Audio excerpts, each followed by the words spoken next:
I lost everything the day I became a father. My wife, my faith, my reason to breathe, until a stranger with broken hands showed me what love really means. Before we begin this journey together, I want to ask you something. Where in the world are you watching this from right now? Drop your city or country in the comments below. I read every single one, and I love knowing that this story is connecting hearts across the globe. Now let me take you on a ride you'll never forget. The Amtrak Silver Star lurched forward at exactly 6:47 p.m., and that's when Thomas Whitmore's carefully constructed life began to fall apart. He sat in first class, his weathered cowboy hat resting on the seat beside him, his boots, handmade Italian leather disguised as Montana ranch wear, planted firmly on the floor. In his arms, wrapped in a blanket that cost more than most people's monthly rent, his 3-month-old daughter screamed like her tiny heart was breaking. Because it was. Thomas knew that sound. He'd heard it every day since the funeral. "Sir, is there anything we can do?" The conductor appeared for the third time, her smile strained. Other passengers were staring now, their irritation barely concealed behind expensive sunglasses and raised newspapers. "I'm handling it," Thomas said, his voice rough as gravel. But his hands that had built a ranching empire worth $43 million, hands that had signed deals and broken horses and held his dying wife one last time, those hands were shaking. The baby's name was Charlotte. "Charlie," his wife had whispered before the light left her eyes. "Call her Charlie, like my grandfather." Charlie didn't care about names right now. She cared that the world had taken her mother and left her with this strange man who smelled wrong and held her like she might shatter. Thomas stood, bouncing slightly, patting her back, doing everything the nurses had shown him. Nothing worked. The crying escalated, piercing through the train car like a siren. He saw a businessman put in earbuds. A woman whispered to her companion. Judgment wrapped around him like barbed wire. He was failing, again. Then he saw her. She sat 6 rows back in economy, even though there were empty seats in first class. Her hands were wrapped in bandages, and she was staring at Charlie with an expression that made Thomas's chest tighten. Not irritation, not judgment, longing. The woman stood. She was maybe 35, wearing a faded denim jacket with a tear in the shoulder and jeans that had seen better days. Her dark hair was pulled back in a simple ponytail, and there were shadows under her eyes that spoke of sleepless nights and hard choices. She walked toward them like she was approaching a cliff edge, knowing she should turn back, but unable to stop. "Excuse me," she said softly. "I don't mean to intrude, but may I?" Thomas should have said no, should have been a favorite that this stranger thought she could do what he couldn't, but Charlie's screams had been going on for 20 minutes now, and the desperation in the woman's bandaged hands made him step back. She took Charlie with the careful reverence of someone holding something sacred, and then she did the unthinkable. She began to hum. Not a lullaby, not a popular song, something old and wordless and beautiful, a melody that seemed to come from somewhere deep in the earth itself. She swayed slightly, her bandaged fingers supporting Charlie's head, and she pressed her cheek against the baby's downy hair, and Charlie stopped crying. The silence was so sudden it felt like magic. The woman kept humming, kept swaying, and Charlie's tiny fist grabbed onto the woman's jacket collar like an anchor. The baby's eyes, gray-blue like storm clouds, focused on the stranger's face with an intensity that made Thomas's throat close. "How did you—" he started, but his voice broke. The woman looked up at him, and he saw tears streaming down her face, silent tears that she didn't bother to wipe away. She just needed to know someone understood. That's all any of us need. For 5 minutes, they stood in the aisle of that train while it rattled through the Virginia countryside, this broken cowboy and this mysterious woman with bandaged hands, connected by a baby who had finally found peace. Then the woman carefully transferred Charlie back into Thomas's arms. The baby fussed slightly, but didn't scream. She kept her eyes on the stranger, as if memorizing her face. "Thank you," Thomas managed. "I'm Thomas Whitmore." He expected recognition. Most people knew the Whitmore name, the cattle empire, the land holdings across 3 states, the fortune that had been featured in Forbes twice. But the woman just nodded. "I'm Coraline. Cora. Can I buy you dinner in the dining car? It's the least I can do." Cora looked at her bandaged hands, then back at the economy section where she'd been sitting.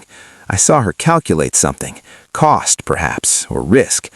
"I can't afford—" My treat. Please, I need to know how you did that." Something flickered across Cora's face. Pain, maybe, or memory. "All right," she said finally, "but I warn you, Mr. Whitmore, some stories are harder to hear than a crying baby." The dining car was nearly empty. Thomas had reserved the corner table, the one with the window that looked out onto the darkening landscape. Charlie slept in a portable carrier beside him, her small chest rising and falling with the peaceful rhythm he'd been praying to see for weeks. Cora sat across from him, her bandaged hands folded on the table. She'd ordered just soup and water, despite his insistence that she get whatever she wanted. "You're good with babies," Thomas said. It wasn't a question. Cora's smile was sad. "I was a mother, once." The past tense hit him like a physical blow. "Was?" She looked out the window at the fields rushing past, golden in the last rays of sunlight. Her name was Lily. She would have been 5 next month. The world seemed to stop. Even the train's motion felt suspended in that moment. "Would have been," Thomas repeated softly. Cora nodded. "Leukemia. We fought for 2 years, sold everything we had. My husband worked 3 jobs. I worked 2. But it wasn't enough. Nothing was enough." Her voice was steady, but Thomas could hear the fault lines beneath it, the barely contained earthquake of grief. He looked down at Charlie, sleeping so peacefully now. "I'm sorry. God, I'm so sorry." "Your wife?" Cora asked gently. "Childbirth complications. The doctors said it was rare, less than 1% chance, but Claire was always the exception to every rule." He smiled despite the pain. "She was brilliant. Photographer. Could find beauty in anything. Old barns, dying trees, my ugly face at 5 a.m. Cora's laugh was unexpected and genuine. "I doubt your face is ugly at any hour, Mr. Whitmore." "Thomas, please." "Thomas, then." She paused. "The hands. You're wondering about the hands." He had been, but asking felt intrusive. "You don't have to. House fire, 3 months ago.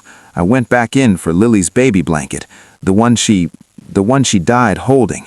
She held up her bandaged hands. "3rd-degree burns. The doctor said I was lucky it wasn't worse. I told him there's no such thing as lucky anymore." Thomas reached across the table, stopping just short of touching her hand. "Where are you headed?" "Portland. My sister has a job waiting for me at her restaurant, dishwashing."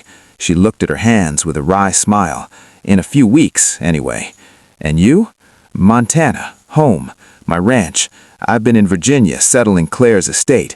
Her family they wanted Charlie. Said a man can't raise a baby alone, especially not a man like me." "A man like you? Too busy, too rough, too male?" The bitterness in his voice surprised him. "Maybe they're right. I can't even stop her crying." Cora leaned forward, and her voice was fierce. "You know what I saw back there? I saw a man who didn't give up, who kept trying even when everyone was judging him, who loved his daughter enough to stand in that aisle and take every bit of that judgment." She paused. "That's not failure, Thomas. That's heroism." Something cracked open in Thomas's chest. He'd been so strong for so long, through Claire's pregnancy complications, through the emergency C-section, through holding her hand as she died asking him to promise to take care of their baby girl, through the funeral where her family's accusations had cut deeper than any knife, through 3 months of sleepless nights and endless crying, and the crushing weight of single fatherhood. But Cora's words, this stranger's validation, broke through his defenses. "I don't know what I'm doing," he admitted, his voice rough. "Every day I wake up terrified that I'll fail her, that I'll let Claire down, that Charlie will grow up and realize her mother died bringing her into this world, and her father couldn't even figure out how to make her stop crying." "You know what Lily taught me?" Cora said softly. "In those last days, when the pain was so bad she could barely speak, she said, 'Mama, love isn't about being perfect, it's about showing up.' That's all you need to do, Thomas. Show up. Every single day. Charlie will know." For 5 minutes they stood in the aisle of that train while it rattled through the Virginia countryside, this broken cowboy and this mysterious woman with bandaged hands, connected by a baby who had finally found peace. Then the woman carefully transferred Charlie back into Thomas's arms. The baby fussed slightly but didn't scream. She kept her eyes on the stranger as if memorizing her face. "Thank you," Thomas managed. "I'm Thomas Whitmore." He expected recognition. Most people knew the Whitmore name, the cattle empire, the land holdings across 3 states, the fortune that had been featured in Forbes twice. But the woman just nodded. "I'm Coraline. Cora, can I buy you dinner in the dining car? It's the least I can do." Cora looked at her bandaged hands, then back at the economy section where she'd been sitting. I saw her calculate something. Cost, perhaps, or risk. "I can't afford my treat. Please, I need to know how you did that." Something flickered across Cora's face. Pain, maybe, or memory. "All right," she said finally. "But I warn you, Mr. Whitmore, some stories are harder to hear than a crying baby." The dining car was nearly empty. Thomas had reserved the corner table, the one with the window that looked out onto the darkening landscape. Charlie slept in a portable carrier beside him, her small chest rising and falling with the peaceful rhythm he'd been praying to see for weeks.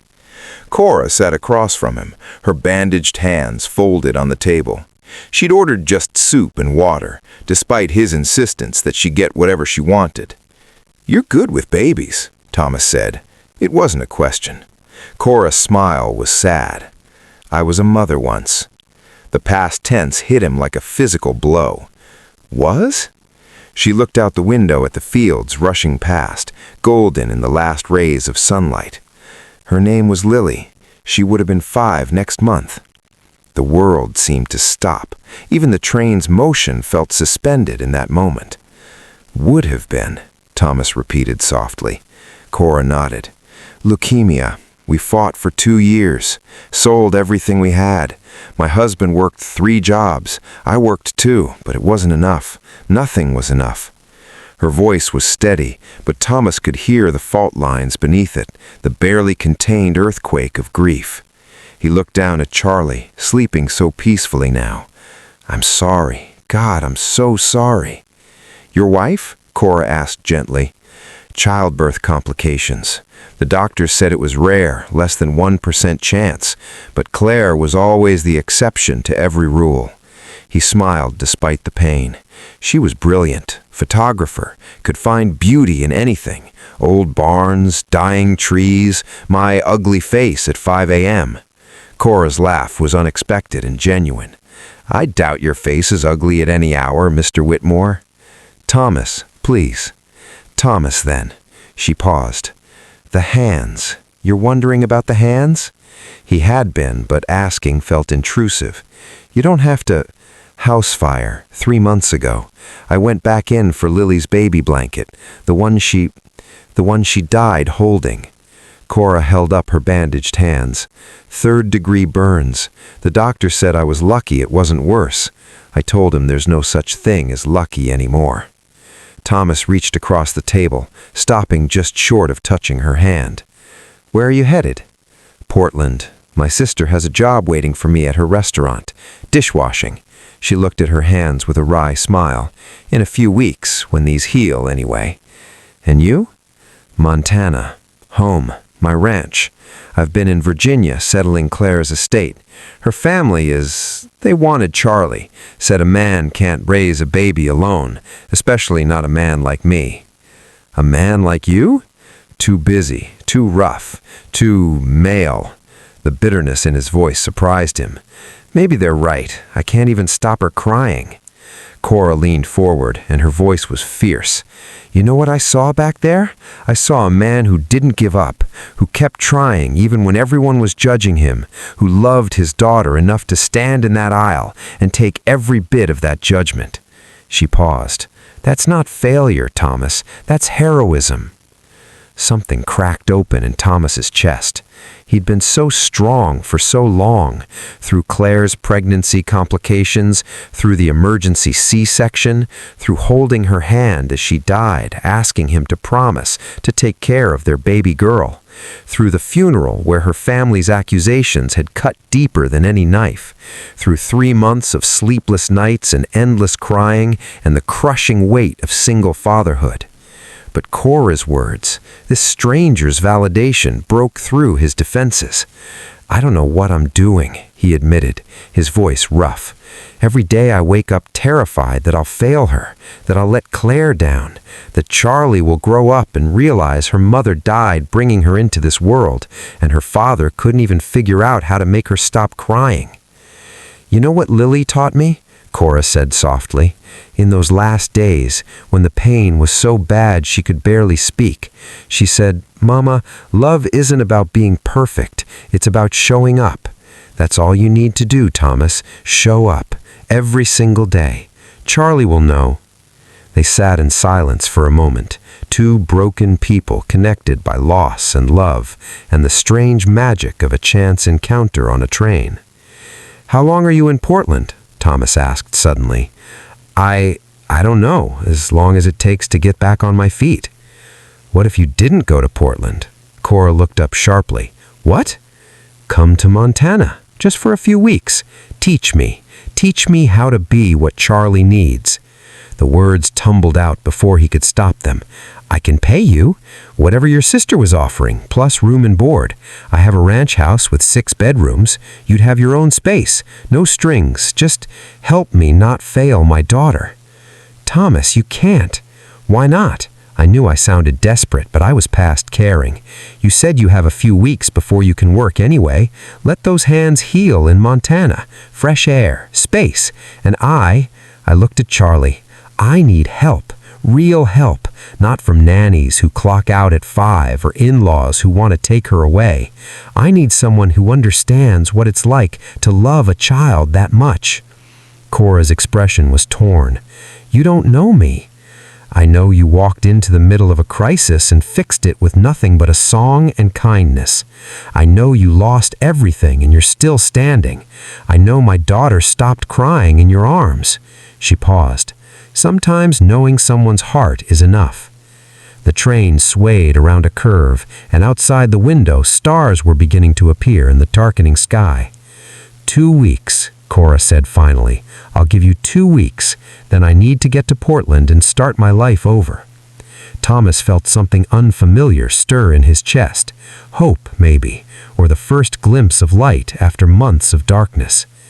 2 weeks, he agreed. "That's all I ask." But as they shook hands across the table, both of them knew that 2 weeks might change everything. Neither of them knew just how right they were, or just how dangerous those changes would become. Whitmore Ranch sprawled across 3,000 acres of Montana wilderness like a kingdom carved from granite and grass. The main house was a sprawling log structure that managed to be both rustic and elegant, with massive windows that looked out onto mountains that had stood unchanged for millennia. Cora stood on the porch at sunrise her first morning there, coffee in her uninjured hand, and tried to remember the last time she'd seen so much space. In the distance, cattle grazed in pastures bounded by wooden fences. Horses ran in a paddock near the barn. The air smelled like pine and earth and possibility. "It's something, isn't it?" Thomas appeared beside her, Charlie asleep against his chest in a baby carrier. He'd been up since 5, she knew. She'd heard him pacing with the baby at 4 a.m. when the crying started. She'd stayed in her room, forcing herself not to interfere. This was his journey to make. "It's beautiful," she said honestly. "Lily would have loved it here. She was obsessed with horses." "Was she?" Thomas's smile was gentle. "There's a mare in the barn, Rosie, gentle as they come. When your hands heal, maybe you'd like to ride her, in Lily's honor." The thoughtfulness of it made Cora's eyes sting. "I'd like that." The first few days fell into a careful rhythm. Cora taught Thomas the small tricks she'd learned as a mother, the difference between hungry cries and tired cries and scared cries, the way to swaddle firmly but gently, the magic of white noise and gentle motion, the power of simply being present. "You're overthinking it," she said one afternoon, watching him struggle with a diaper change. "Babies aren't puzzles to solve. They're just tiny humans who need the same things we all need: food, comfort, love." "Easy for you to say," Thomas muttered, but there was affection in his voice now, not frustration. Charlie was changing too. The constant crying had eased. She smiled now, especially at Cora, but increasingly at Thomas too.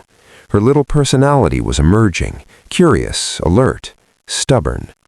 "She's like her mother," Thomas said one evening, watching Charlie grab determinedly at a toy just out of reach. "Claire never gave up on anything either." They were sitting on the porch, the baby between them in a blanket nest. The sun was setting in a blaze of orange and gold. "Tell me about her," Cora said softly. "Really tell me. Not the grief, the love." And Thomas did.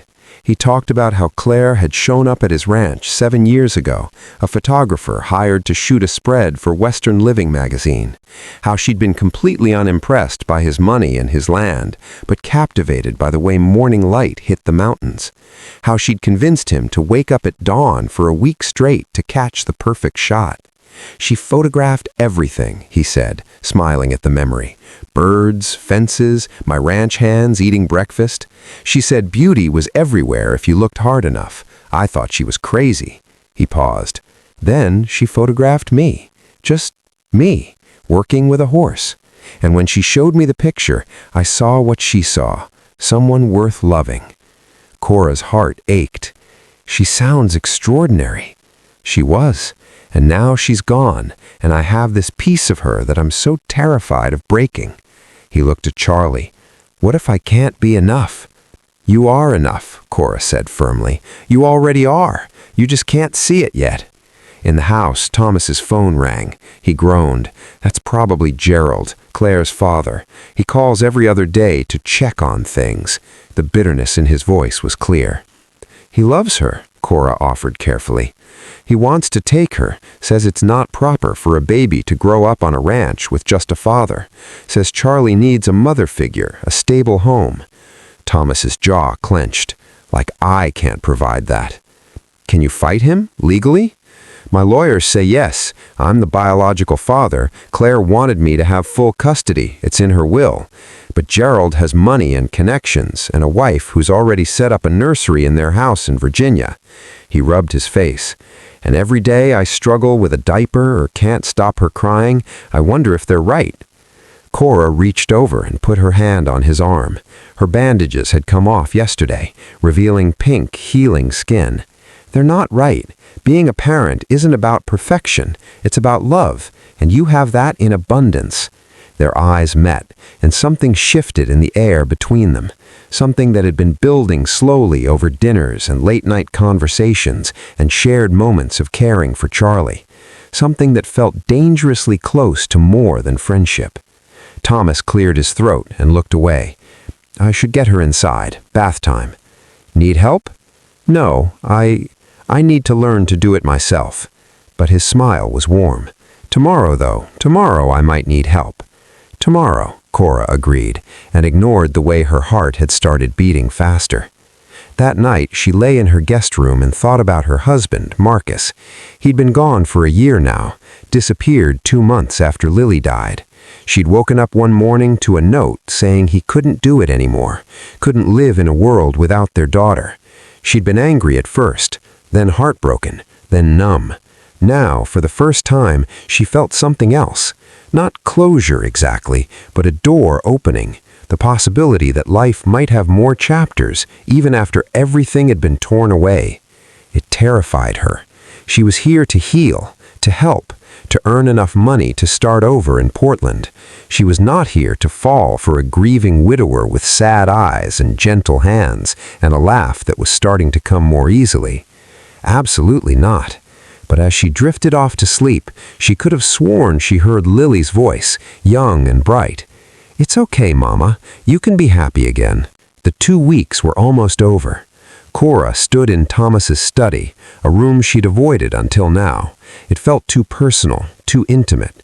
But Thomas had asked her to grab a ranch document from his desk, and she agreed. The walls were covered in photographs. Claire's work, obviously. They were stunning, black and white images of the ranch, the mountains, the sky. And there, in a frame on the desk, was one of Thomas. He was younger in the photo, maybe 5 years, working with a horse in a corral, sweat on his brow, completely focused. And the way Claire had captured him, it's like seeing into his soul. Strong but gentle, determined but kind, a man worth loving, just like he'd said. "You found it?" Cora jumped.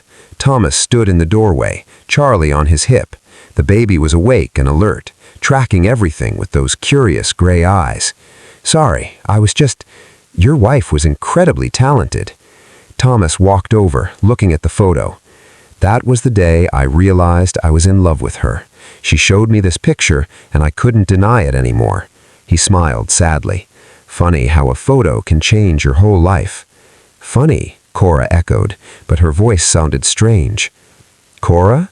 Thomas set Charlie and her bouncer, then turned to face her. "I need to say something before you leave tomorrow." Her heart seized. "Thomas, let me finish, please." He took a breath. "These 2 weeks with you have been... I don't have words. You've taught me how to be a father. You've made me believe I can do this. But more than that, you've made this house feel like a home again. You've made me feel like maybe I'm allowed to smile, to laugh, to have moments of joy even while I'm grieving Claire." "That's good," Cora said carefully. "That's healing." "It's more than healing." Thomas stepped closer. "Cora, when I look at you, I feel something I didn't think I'd ever feel again. I feel hope. I feel connection. I feel..." "Don't." The word came out sharper than she intended. "Please, don't say it." "Why not?" Because, she turned away, wrapping her arms around herself. "Because I'm broken, Thomas. Because I lost my daughter and my husband left me and I have nothing. No money, no home, no future. Because I came here to help you, not to complicate your life. Because falling for you would be the worst possible thing for both of us." "Would it?" His voice was soft behind her. "Or would it be the best thing? 2 broken people finding a way to be whole together." "That's not how it works. You can't fill grief with new love. It doesn't work that way." "Says who?" She spun around. "Says everyone who's ever tried. Says every therapist and grief counselor and support group I've ever attended. You don't get to skip the hard parts, Thomas. You don't get to jump from losing Claire to finding someone new. That's not fair to her memory. It's not fair to Charlie. And it's sure as hell not fair to me, because I can't be someone's consolation prize." The words hung in the air like grenades. Thomas's face had gone pale. "Is that what you think this is? That you're a consolation prize? Aren't I? Beautiful, talented Claire dies, and 6 months later you fall for the first woman who shows your baby some kindness? Come on, Thomas. That's not love. That's grief looking for a place to land." "You're wrong." His voice shook with emotion. "You're so wrong. Yes, I loved Claire. Yes, I'm still grieving her. Yes, some days the pain is so bad I can barely breathe, but that doesn't mean I can't recognize something real when it's standing right in front of me. We barely know each other. I know that you hum when you're nervous. I know that you drink your coffee black because you learned to during the hospital stays, and now it tastes right. I know that you rearrange my kitchen cabinets when you're thinking, and that you talk to Charlie like she's a person, not a baby. I know you cry sometimes when you think no one can hear, and that you still wear your wedding ring even though your husband left you." His voice softened. "I know your heart is good and broken and beautiful, and I know that I'd be the luckiest man alive if you'd give me a chance to see if this is real." Cora felt tears streaming down her face. "I'm leaving tomorrow, Thomas. I have to. I have a life to build in Portland. I can't just stay here and play house and pretend we're a family." "Why not?" "Because I can't lose anyone else." The words ripped out of her. "Don't you understand? Everyone I love leaves. Everyone I love dies or disappears or gets taken away. My daughter, my husband. I can't do it again. I can't let myself love you and Charlie and this place and then watch it all fall apart." Thomas closed the distance between them and gently took her face in his hands. "What if it doesn't fall apart? What if this time it actually works? You can't promise that." "No, but I can promise to try, every day, with everything I have." His thumbs wiped away her tears. "Stay, Cora. Not as an employee, not as a nanny. Stay as yourself. Let's see where this goes. No pressure, no expectations, just 2 people who've been through hell, trying to find some light together." She wanted to say yes. God, she wanted to say yes, so badly it hurt. But fear wrapped around her heart like ice. "I need to think," she whispered. "Please, let me think." Thomas nodded and stepped back, giving her space. "Take all the time you need." "But Cora?" He waited until she met his eyes. "I'm not Claire's replacement for you, and you're not Claire's replacement for me. This isn't about filling empty spaces. It's about building something new, something that honors what we've lost while making room for what we might find." He left the study, taking Charlie with him, and Cora sank into the desk chair, her mind spinning. She looked at Claire's photograph of Thomas, at the love captured in that single moment. "What do I do?" she whispered to the ghost of a woman she'd never met. "What would you want me to do?" The house was silent, except for the sound of Thomas singing softly to Charlie down the hall. The melody drifted through the walls, a lullaby, rough and imperfect, and full of love. Cora closed her eyes and tried to silence the fear long enough to hear her own heart. Cora didn't sleep that night. She packed her bag 3 times, then unpacked it twice. She wrote a goodbye note to Thomas, then tore it up.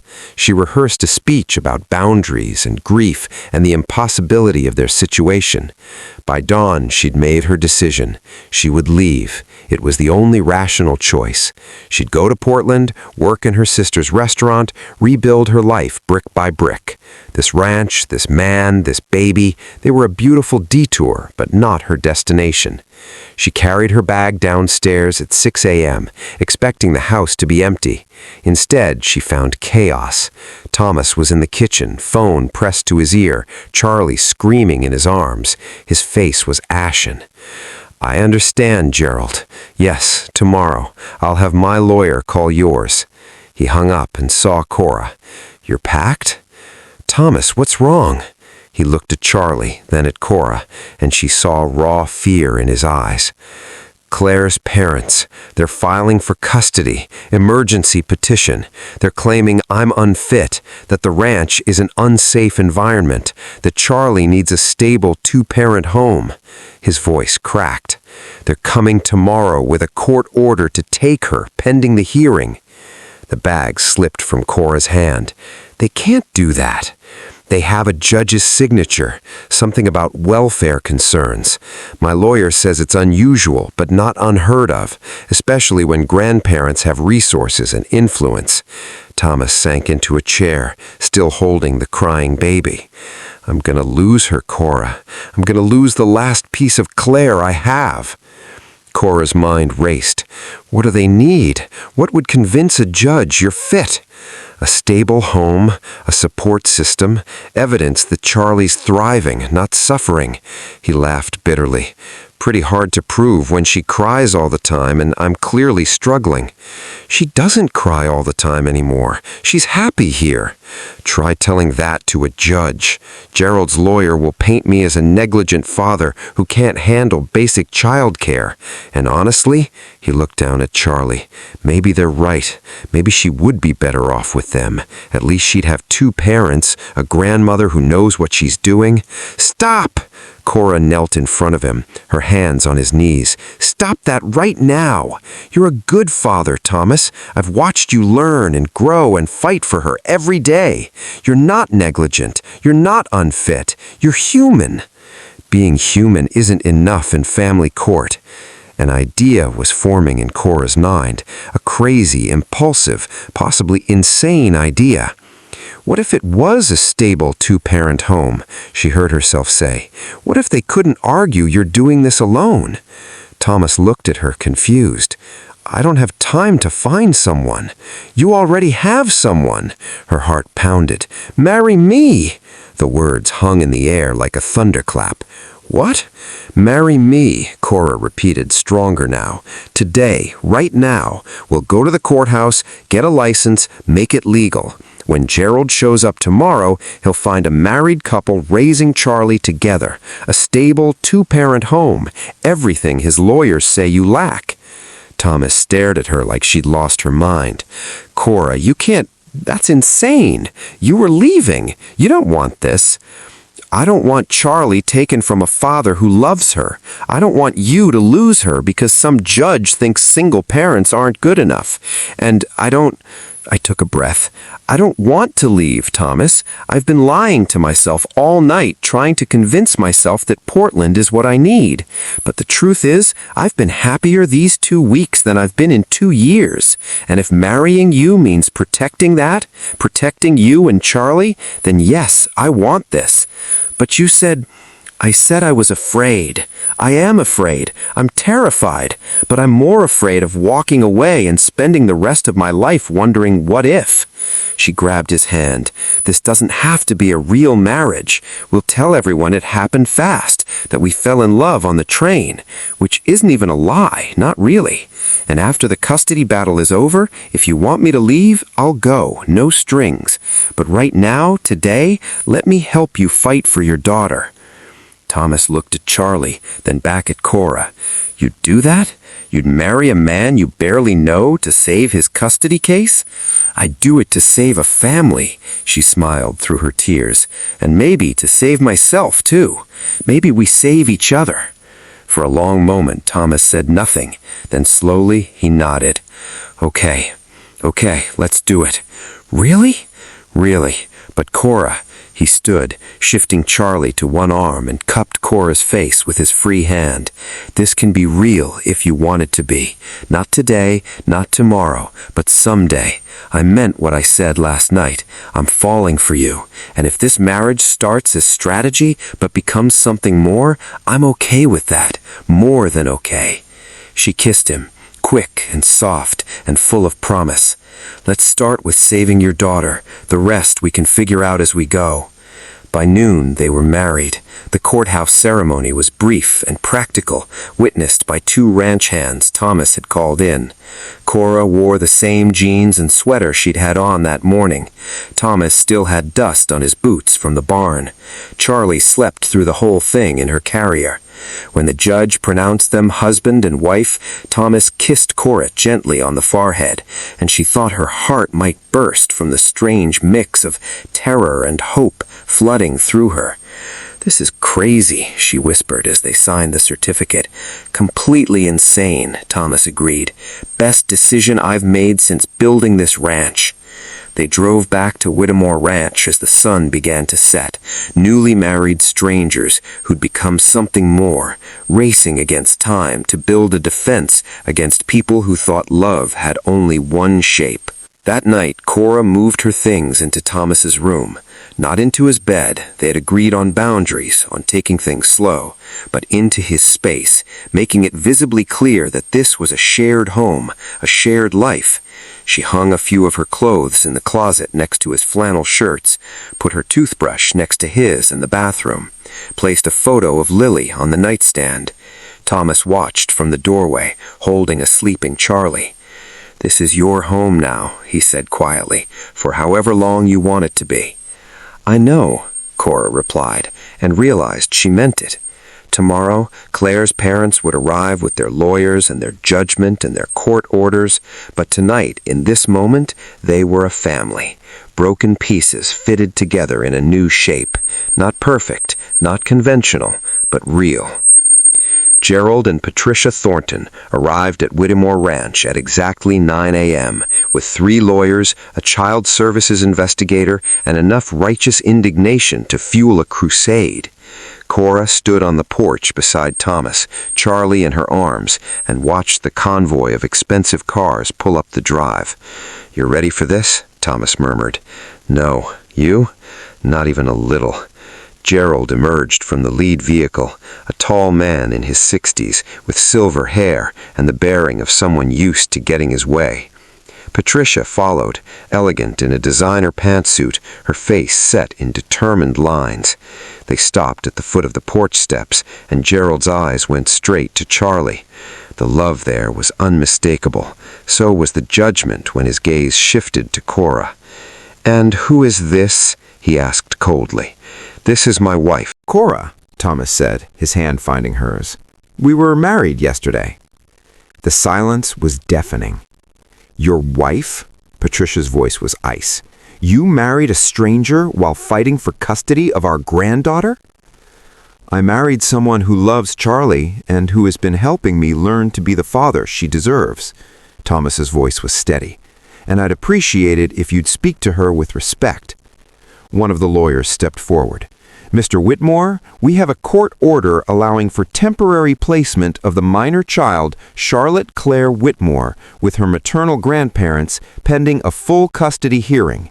I know what you have, Thomas interrupted, and you're not taking her.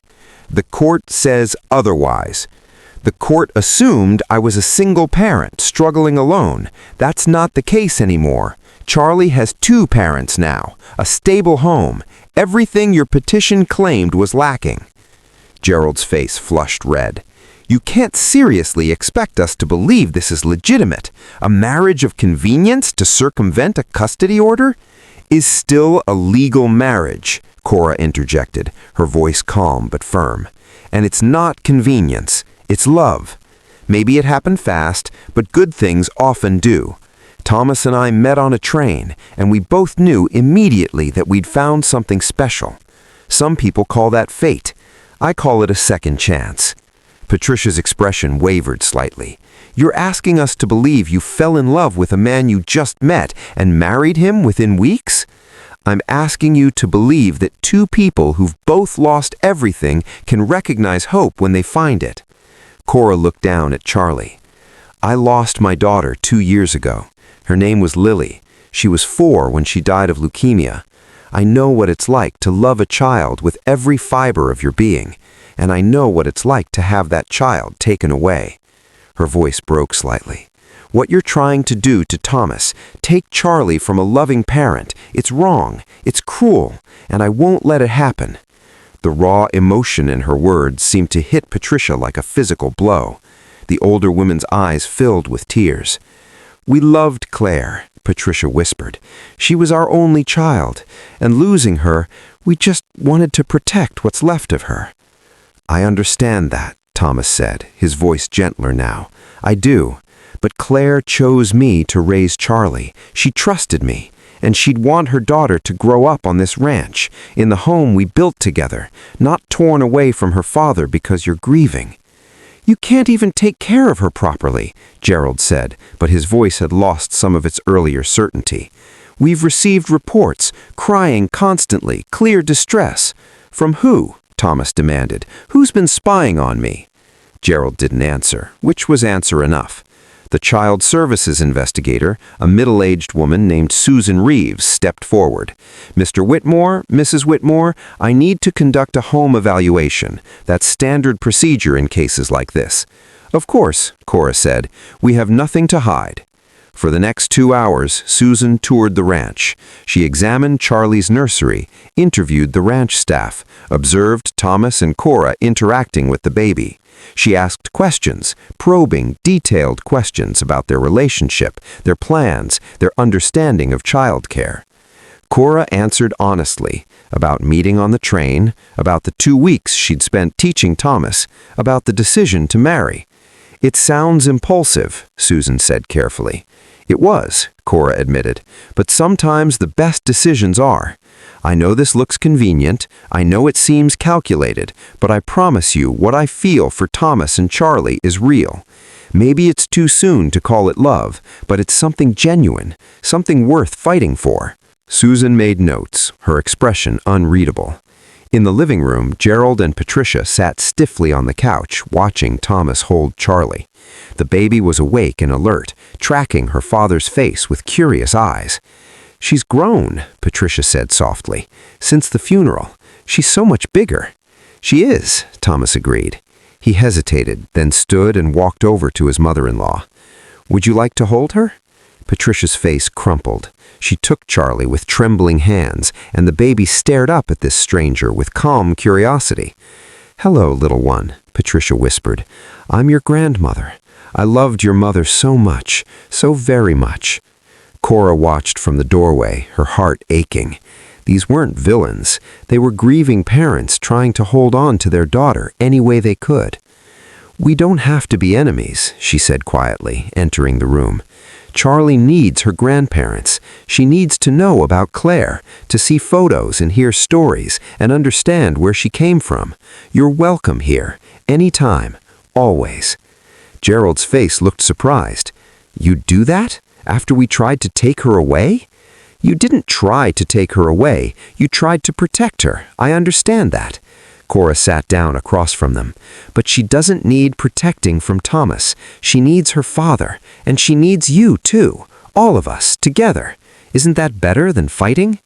Patricia looked down at Charlie, then at Thomas, then at Cora. Something in her expression shifted. Claire would have liked you, she said finally.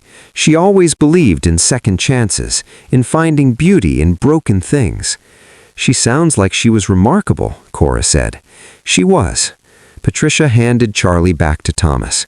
Gerald, this isn't right. What we're doing, it's not what Claire would want.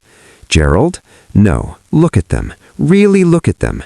Charlie's happy. Thomas is trying so hard. And this woman, she gestured at Cora, this woman who lost her own child is standing here offering us a place in our granddaughter's life after we tried to destroy her new family? That's grace, Gerald. That's what Claire always had. Grace.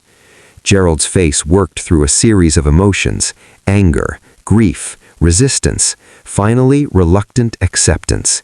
If I drop this petition, I want assurances, regular visits, video calls, updates on Charlie's development. Done, Thomas said immediately. All of it, whatever you need. And if circumstances change, if we feel Charlie's welfare is at risk, you call us first, Cora interjected. You talk to us like family. You don't go through lawyers and courts. You come here and we work it out together. Susan Reeves cleared her throat. Everyone turned. She'd been watching silently from the corner. Mr. Thornton, Mrs. Thornton, I need to file my evaluation with the court, and based on what I've observed today, I cannot recommend removal of the child from her current home. Charlotte appears healthy, well cared for, and bonded with both her father and stepmother. The home environment is safe and appropriate. While the marriage is recent, both parents demonstrate genuine affection for the child and commitment to her welfare. She paused. However, if you choose to withdraw your petition, I can note that resolution was reached through family mediation. That would be better for everyone, particularly for Charlotte. Gerald and Patricia exchanged a long look. 30 years of marriage compressed into a single moment of silent communication. We'll withdraw the petition, Gerald said finally. His voice was rough. But Thomas, you hurt our granddaughter, you fail her, and I'll make what we tried today look like a picnic. Understood? Understood, Thomas said, and thank you. Thank you for loving her enough to let go. Patricia stood and walked to Cora. For a moment, Cora thought she might be slapped. Instead, she pulled her into a tight hug. Take care of them, she whispered. Both of them. They need you. I will, Cora promised. I swear I will. The lawyers and Susan left. Gerald and Patricia stayed for another hour, holding Charlie, taking photos, making plans for Christmas visits. When they finally drove away, the tension left with them. Thomas and Cora stood on the porch, watching the dust settle on the drive. We did it, Thomas said, sounding dazed. We actually did it. We did, Cora said, leaning against him, suddenly exhausted. What now? Now, Thomas said, turning her to face him, now we figure out if this marriage is going to be just a piece of paper or something more. And if I say I want it to be more, his smile was slow and warm and full of possibility, then I'd say we should probably start with a real first date, somewhere nice, without lawyers and crying babies and custody battles. That sounds perfect, Cora said. But Thomas, I'm already falling, just so you know. I tried not to, but I am. He kissed her then, properly this time, not the gentle brush of lips from the courthouse, but something real and deep and full of promise. When they finally pulled apart, both breathing hard, Thomas rested his forehead against hers. I'm falling too, he whispered. I'm falling so damn hard. Inside, Charlie started crying. The familiar sound that had once meant failure now sounded like home. Duty calls, Cora said with a laugh. Together? Thomas asked. together, she agreed, and hand in hand they walked into the house to care for the baby that had brought them together. Two broken people, one impossible situation, and the beginning of something that looked a lot like healing. 3 weeks after the custody battle, Cora found the boxes in the attic. She'd gone up looking for Christmas decorations. Their first Christmas as a family was approaching, and she wanted to make it special. Instead, she found Claire. Boxes and boxes of her. Photos, journals, sketchbooks, cameras. A whole life packed away like Thomas couldn't bear to look at it, but couldn't bear to let it go. Cora sat cross-legged on the dusty floor and carefully opened the first box. Claire was beautiful. That wasn't a surprise. Cora had seen the wedding photo downstairs, but these were different. Candid shots, selfies, pictures that showed not just beauty, but life. Claire laughing at some unheard joke, Claire covered in mud from a ranch adventure, Claire pregnant, glowing, her hand on her belly. "I thought I might find you up here." Cora jumped. Thomas stood at the top of the attic stairs, holding a baby monitor. Charlie was napping downstairs. "I'm sorry," Cora said quickly.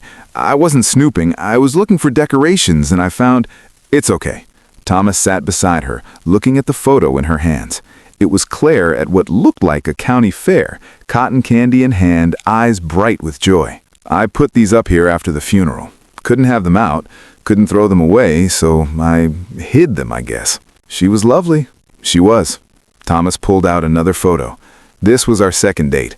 She made me go to this pretentious art gallery opening. I hated every second of it. She thought it was hilarious." They sat in comfortable silence, sorting through memories of a woman Cora had never met, but somehow felt connected to.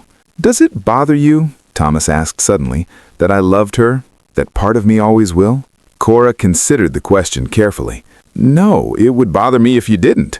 She was your wife, Thomas. She gave you Charlie. That love doesn't threaten me. It's part of who you are."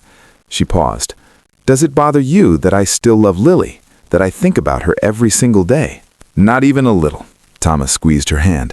"I think grief and new love can exist in the same heart. They're not enemies. They're just different rooms in the same house. That's beautiful." "I stole it from one of Claire's journals," he smiled. "She wrote about grief after her mother died, said it doesn't replace love, it lives alongside it." Cora pulled out a leather-bound album. Inside were wedding photos.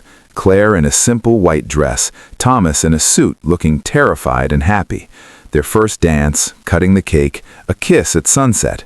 "Tell me about your wedding," Thomas said, to Marcus, "if you want to." "City Hall," Cora said. "We were broke college students. I wore a sundress from Target. He wore khakis and a button-down. Afterwards, we got pizza." She smiled at the memory.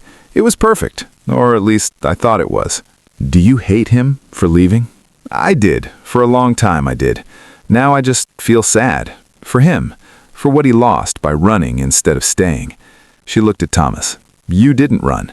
When everything fell apart, you could have handed Charlie to Gerald and Patricia and walked away from the pain. But you didn't. Neither did you. You could have gone to Portland, started fresh somewhere where nobody knew about Lily, where you didn't have to carry that grief everywhere. Maybe we're both just stubborn. Maybe we're both just brave." Thomas closed the album and stood, offering him his hand. "Come on, I want to show you something." He led her downstairs to his study, that room full of Claire's photographs. But this time he didn't stop at the desk. He opened a closet and pulled out a large portfolio case. These are Claire's favorites, the ones she never published or sold, her personal collection. He opened the case, revealing dozens of stunning images.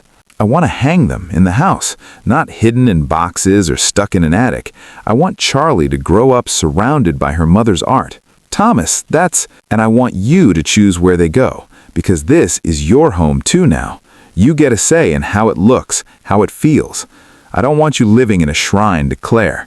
I want you living in a home that honors the past, but makes room for the future." Cora felt tears prick her eyes.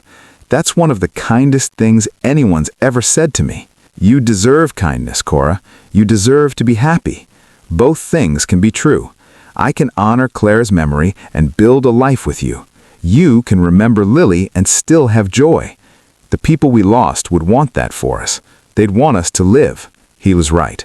Cora knew he was right, but giving herself permission to be happy after so much loss felt like betrayal. What if we mess this up? What if we're so broken we break each other? Then we'll fix it, together. Thomas cupped her face gently. I'm not promising perfection, Cora. I'm promising effort. Every single day, I'll wake up and choose us. Choose you. Choose this family we're building. And on the days when it's hard, and there will be hard days, we'll hold on to each other until the storm passes. She kissed him then, pouring everything she couldn't say into that kiss. Fear and hope and gratitude and the terrifying, exhilarating feeling of falling in love again. When they broke apart, both breathing hard, Thomas grinned. So, about that first date I promised you. Yes, Friday night. I'm taking you to the fanciest restaurant in Billings. We're getting dressed up. I'm pulling out your chair. We're doing this right. What about Charlie? Gerald and Patricia are coming up for the weekend. They offered to babysit. Apparently, they're trying to make up for the whole custody battle thing by being the world's most accommodating grandparents. Cora laughed. They do seem to be trying. So say yes. Say you'll go on a proper date with your husband. Yes, Cora said, the word feeling like a promise. Yes to the date. Yes to this family. Yes to trying to be happy again. That's all I needed to hear. They spent the afternoon hanging Claire's photographs throughout the house. In the living room, a stunning landscape of the Montana mountains at dawn. In the hallway, a series of candid shots of ranch life. In Charlie's nursery, a black and white portrait of Claire pregnant, her expression serene and full of love. And in the bedroom they now shared, Cora hung a photo she'd found at the bottom of the portfolio. Claire and Thomas together, laughing at something off camera, his arm around her shoulders, her head tilted towards him. Pure joy captured in a single moment. You sure about this one? In here? Thomas asked. I'm sure. She was part of your story, Thomas. That doesn't end just because I'm part of it now. We can honor both. That night, after Charlie was asleep, they sat on the porch under a blanket, watching stars appear in the vast Montana sky. I think she'd like you, Thomas said suddenly. Claire, I think she'd appreciate how you love Charlie, how you're not trying to replace her, but making your own space in our daughter's life. I hope so, Cora said. I'd like to think Lily would like you too. She always said she wanted a daddy. Marcus wasn't. He loved her, but he wasn't great at the dad part, too focused on work. You would have been different. We're building something strange here, aren't we? Thomas mused. A family made from loss and second chances and pure, stubborn hope. The best things are always a little strange. They sat in comfortable silence, two people learning to be more than the sum of their grief, until the cold drove them inside to warmth and possibility. Friday came with unexpected snow. Cora stood in front of the bedroom mirror, nervous as a teenager. She'd bought a dress in town, deep blue, simple but elegant, the first new piece of clothing she had purchased in 2 years. Her healing hands were steady as she applied light makeup, and her hair fell in soft waves around her shoulders. Behind her reflection, she could see Claire's photograph. Instead of feeling wrong, it felt like a blessing. You look beautiful, Thomas said from the doorway. He was in a dark suit, his cowboy hat traded for something more refined, and Cora's breath caught. You clean up pretty nice yourself, Mr. Whittemore. Shall we? He offered his arm. Gerald and Patricia had arrived an hour earlier, armed with baby supplies and grandparent enthusiasm. Patricia had hugged Cora and whispered, "Have fun, you've earned it." The restaurant was 2 hours away in Billings, which meant 2 hours alone in the truck, talking and laughing and learning each other outside the context of diapers and feedings and grief. Tell me something nobody knows about you, Thomas asked as they drove through the snowy landscape. Nobody knows I wanted to be a dancer, Cora admitted. Ballet, I was good too, but when I met Marcus in college, I gave it up. He said it wasn't practical, that I needed to focus on a real career. She paused. I don't think I ever forgave him for that, for making me small. You're not small, Thomas said firmly. You're the strongest person I've met. Your turn. Tell me something. I'm terrified of horses. Cora burst out laughing. You're a rancher. I know, it's ridiculous, but when I was 7, I got thrown and broke my arm. Never quite got over it. I'm fine with cattle, but horses, I shook my head. I fake it. All that cowboy confidence, pure acting. That makes me love you more, you know? The words slipped out before Cora could stop them. Love. She had said love.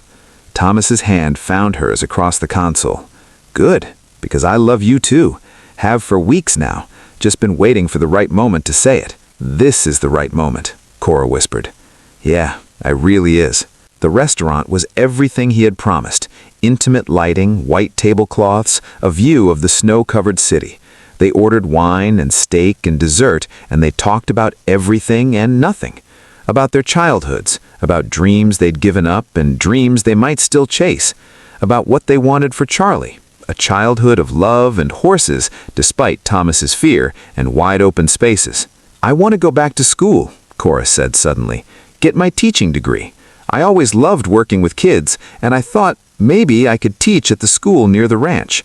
Elementary school, reading and art. You'd be amazing at that. You think? I know. Thomas squeezed her hand. And I'll support you. Whatever you need. Time, money, someone to watch Charlie while you're in class, we'll make it work. What about you? Any dreams you gave up? Thomas was quiet for a moment. Music. I used to play guitar, write songs even. Claire loved it. But after she died, I couldn't pick up the guitar without falling apart. So I just stopped. Maybe it's time to start again. Maybe a lot of things are time to start again. They were on dessert, chocolate lava cake they shared, feeding each other bites and laughing like newlyweds instead of people who'd married for strategy when Thomas's phone rang. He glanced at it, frowning. It's Patricia. Cora's heart seized. Answer it. Cora? Thomas? Patricia's voice was tight. Don't panic, but we're on our way to the hospital with She has a fever, 103, and she's having trouble breathing. The doctors said to bring her in immediately. The world tilted. We're coming, Thomas said, already standing. 20 minutes. Don't let them do anything until we get there. They ran to the truck, forgetting coats and doggy bags and the check. Thomas drove faster than he should have through the snowy roads, his knuckles white on the steering wheel. She'll be okay, Cora kept saying. She's strong. She'll be okay. But inside she was screaming. Not again. Please, God, not again. The emergency room was a nightmare of fluorescent lights and antiseptic smell and terrible memories. Cora held Thomas's hands so tightly she thought bones might break as they rushed through automatic doors, searching for their baby. Gerald met them in the hallway. His face was ashen. They took her back. Respiratory distress. They think it's RSV, but they're running tests. Where's Patricia? Thomas demanded. With Charlie. They only let one person back. Gerald's voice cracked. I'm so sorry. 1 minute she was fine, playing, smiling. The next she was burning up and couldn't breathe. I should have noticed sooner. This isn't your fault, Cora said, even though her own mind was racing with terror. RSV. She knew that virus, knew how dangerous it could be for infants, knew that babies died from it. A nurse appeared. Mr. Whitmore, you can come back now. Both of us, Thomas said. She's my wife. We're both coming. The nurse hesitated, then nodded. Charlie lay in a hospital crib, oxygen mask over her tiny face, IV in her impossibly small arm. Patricia sat beside her, tears streaming down her face, holding the baby's hand through the crib bars. Oh, God, Thomas breathed. Cora felt her knees buckle, but Thomas caught her. They stood together, staring at this child they both loved, who suddenly looked so fragile, so mortal. Mr. and Mrs. Whitmore? A doctor entered, young, competent-looking, with kind eyes behind wire-rimmed glasses. I'm Dr. Patel. Charlie has RSV, respiratory syncytial virus. It's serious, but treatable. We've started her on oxygen and fluids. Her oxygen saturation was down to 85% when she arrived, but we've got it up to 92% now. Is she going to be okay? Thomas's voice was barely audible. Most babies recover fully, but we need to monitor her closely for the next 24 to 48 hours. RSV can progress quickly in infants her age. I want to stay, Cora heard herself say. I'm staying with her. We both are, Thomas added. Dr. Patel nodded. We can arrange that. There's a parent room attached to the pediatric ICU. Pediatric ICU. The words hit Cora like bullets. She lived in a pediatric ICU for 2 years with Lily, knew every sound, every smell, every false hope and crushing disappointment. She couldn't do this again, but she had to. Patricia stood, relinquishing her spot to Thomas. "I'll go update Gerald. We'll be in the waiting room if you need anything." After she left, Cora and Thomas sat on either side of Charlie's crib, their hands joined over their daughter's small body, keeping vigil like parents have done since the beginning of time. "Tell me she'll be okay. Please tell me she'll be okay." Cora wanted to promise that everything would be fine, that they'd take Charlie home in a few days and this would just be a scary memory. But she'd made that promise before, to Marcus, to herself, and Lily had died anyway. "I don't know," she said, her voice breaking. "I don't know, and that terrifies me." Thomas looked at her, and she saw her own fear reflected in his eyes. "I can't lose her, Cora. She's all I have left of Claire. If she dies—" "She won't die," Cora said fiercely, even though she couldn't promise it. "We won't let her. We'll stand here and love her so hard that death doesn't dare come near." "Is that what you did with Lily?" The question wasn't cruel, just honest. "Yes," Cora whispered. "And she died anyway, because sometimes love isn't enough. Sometimes terrible things happen to people who don't deserve them, and there's nothing we can do but survive it. I don't want to just survive this. I want her to live. Then we fight. Every second, every breath, we fight." They sat through the night, trading places at Charlie's bedside, one sleeping while the other kept watch. The oxygen levels fluctuated. At 2 a.m. they dropped to 88%, and alarms screamed and nurses rushed in, and Cora thought her heart might stop. But they stabilized her, adjusted the oxygen, monitored vitals. At 4 a.m., Thomas just completely fell apart, sobbing into his hands while Cora held him, and their baby struggled to breathe. "I'm sorry. I'm supposed to be strong." "You are strong. Strong enough to cry. Strong enough to be scared. Strong enough to love even when it hurts." At dawn, Dr. Patel returned with news. "Her white blood cell count is improving. Oxygen saturation is holding steady at 94%. These are good signs. We're not out of the woods, but we're moving in the right direction." Hope was a dangerous thing, but they clung to it anyway. Gerald and Patricia brought coffee and breakfast sandwiches that neither Thomas nor Cora could eat. Other grandparents would have said, "I told you so," would have pointed out how this proved Thomas couldn't handle single fatherhood.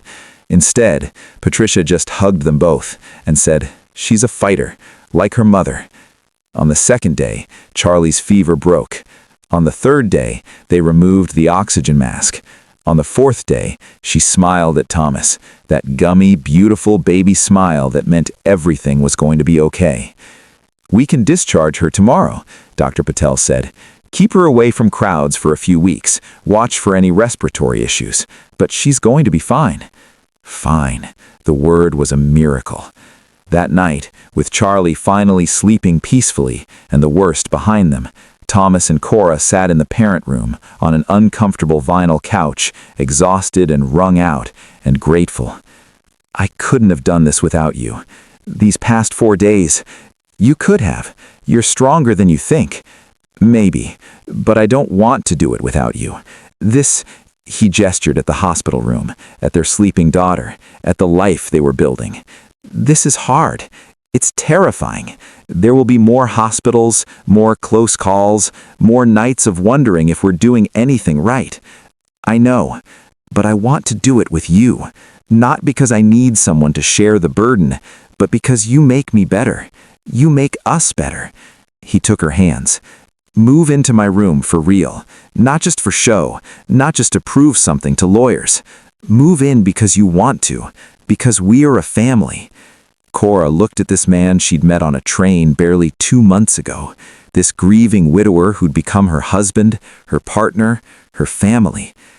"I'm terrified," she admitted, "of losing again, of getting too happy and having it all ripped away." "Me too. Every single day I'm terrified.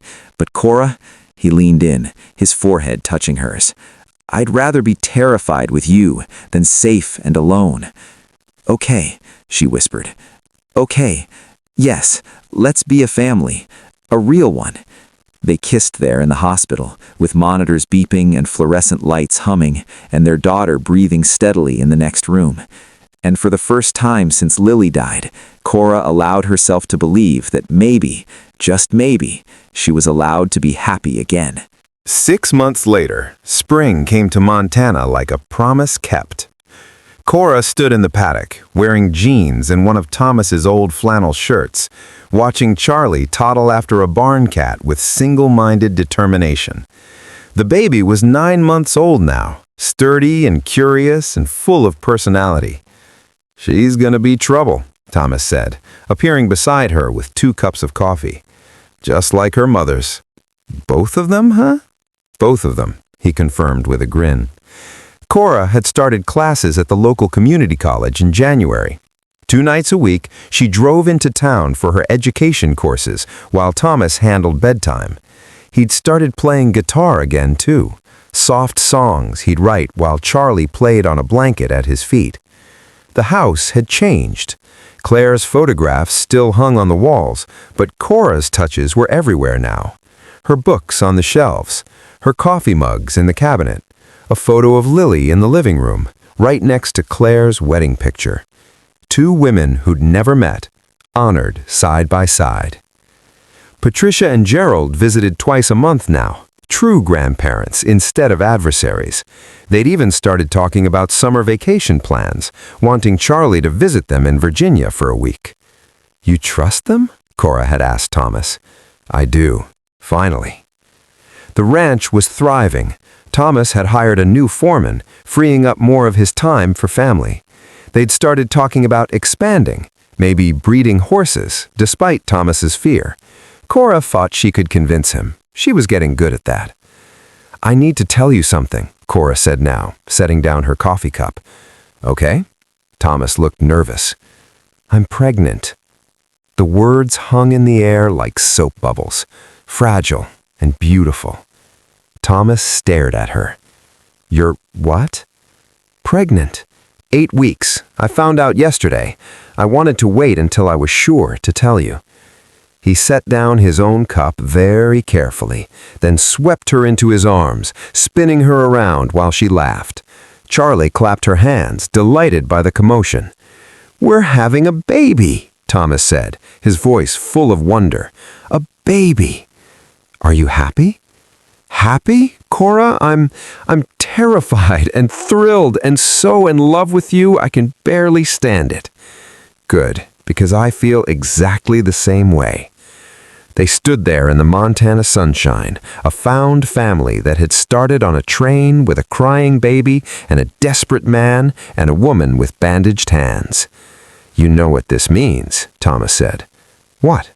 "We're going to need a bigger house, or at least more bedrooms, between Charlie, the new baby, and the guest room for when Gerald and Patricia visit. We could add on, build a whole new wing. Or," Thomas said slowly, "we could stay exactly as we are, crowded and chaotic and full of love, like real families are supposed to be."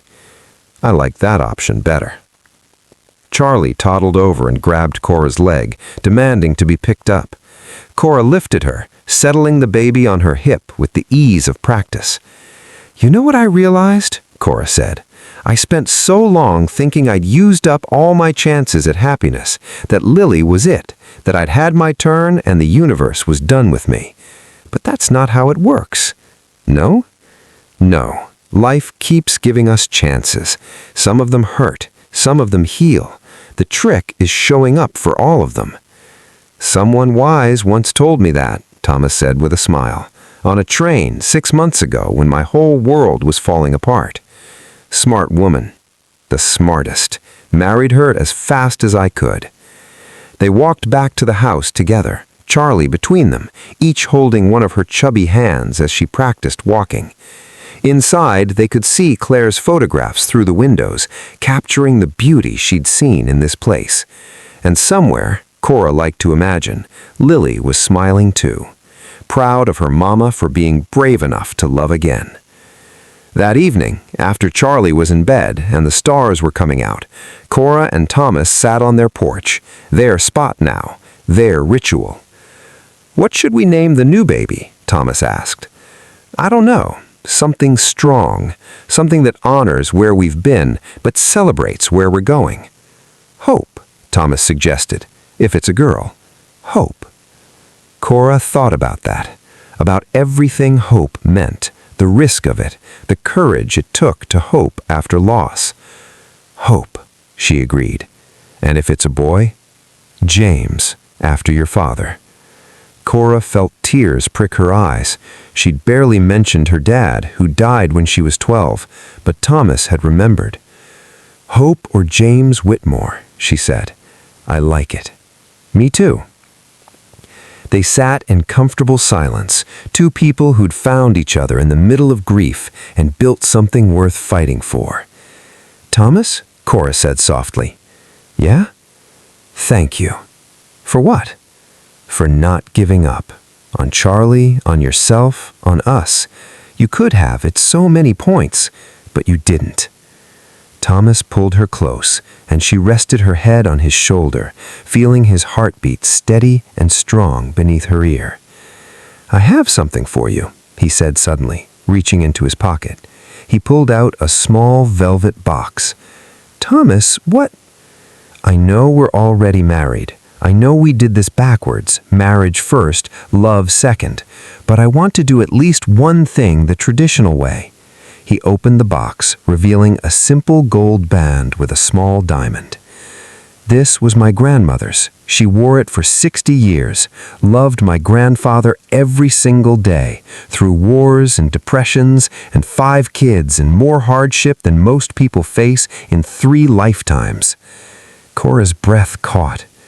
"I want to give this to you not as a strategy or a convenience, but as a promise, a real one, that I choose you, every day, in sickness and health, in grief and joy, through crying babies and hospital scares, and whatever else life throws at us." His voice broke slightly. "Cora Mitchell Whitmore, will you stay married to me? For real this time?" "Yes," Cora whispered, tears streaming down her face. "Yes, yes, 1,000 times yes." He slipped the ring onto her finger, next to the simple band from their courthouse wedding. The 2 rings together felt like a story, past and future, expedience and forever, all wrapped into one. They kissed as the stars wheeled overhead, and somewhere in the house, Charlie made a small sound in her sleep, not crying, just dreaming, the sound of a baby who felt safe and loved. 2 years later. The Whitmore Ranch had never been so full of noise. Charlie, now almost 3, chased Gerald around the yard, demanding he play princess with her for the 4th time that day.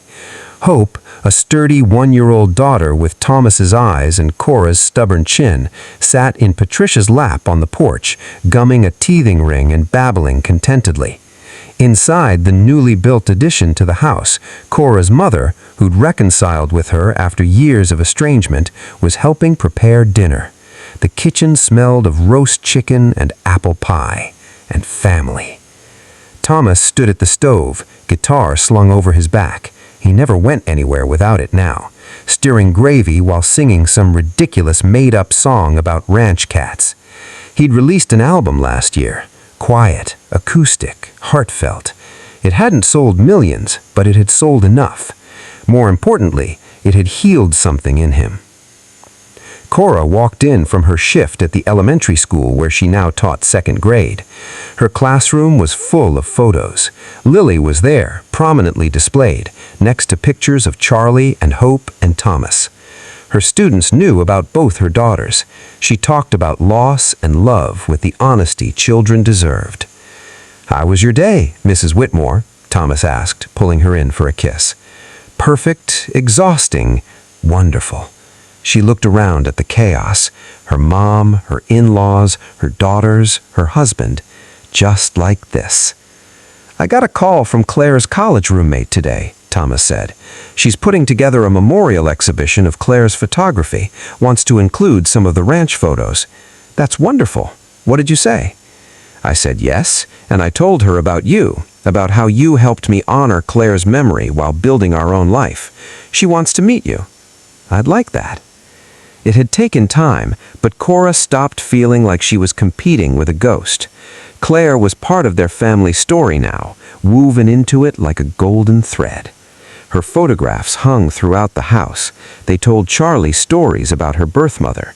And in the quiet moments, both Cora and Thomas sent silent thanks to the woman who loved this man first, who gave him Charlie, who somehow made room for what came after.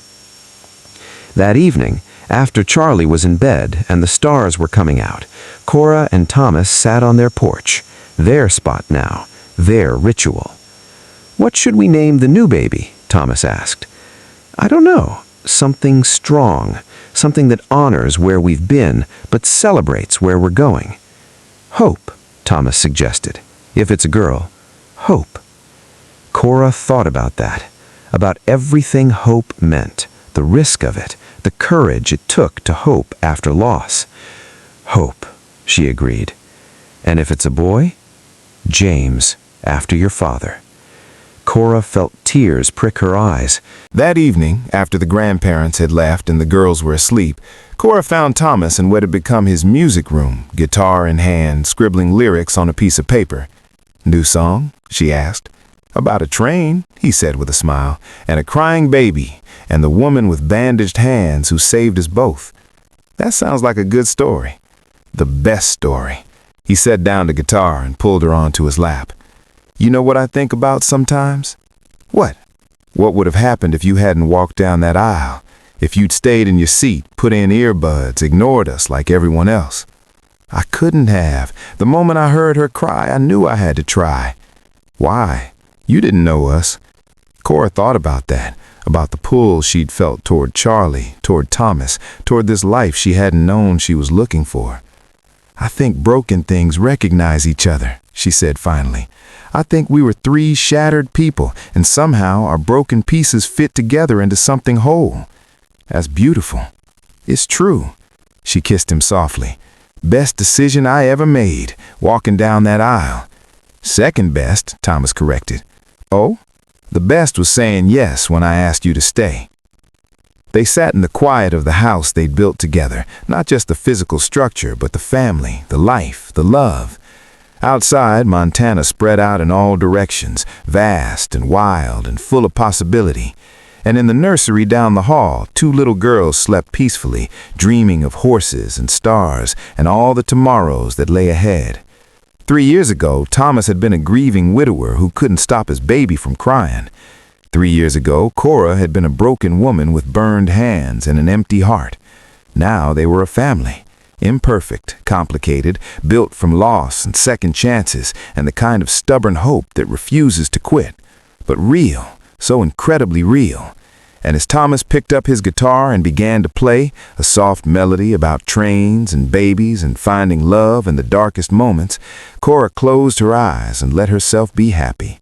Fully, completely, unashamedly happy. Because she'd learned the hardest lesson of all, that grief and joy can coexist, that loving again doesn't betray who you've lost, and that sometimes the most broken people build the strongest foundations.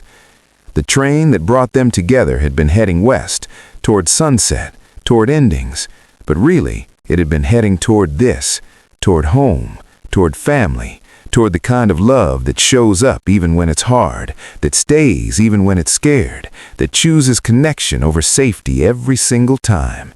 And in the end, that's the only kind of love that matters. The end. If this story touched your heart, I'd love to know. Comment below where you're watching from and tell me what moment hit you the hardest. Did you cry? Did you hope? Did you believe in second chances? Your stories matter just as much as this one. And remember, no matter how broken you feel, there's always room for another chapter. Always.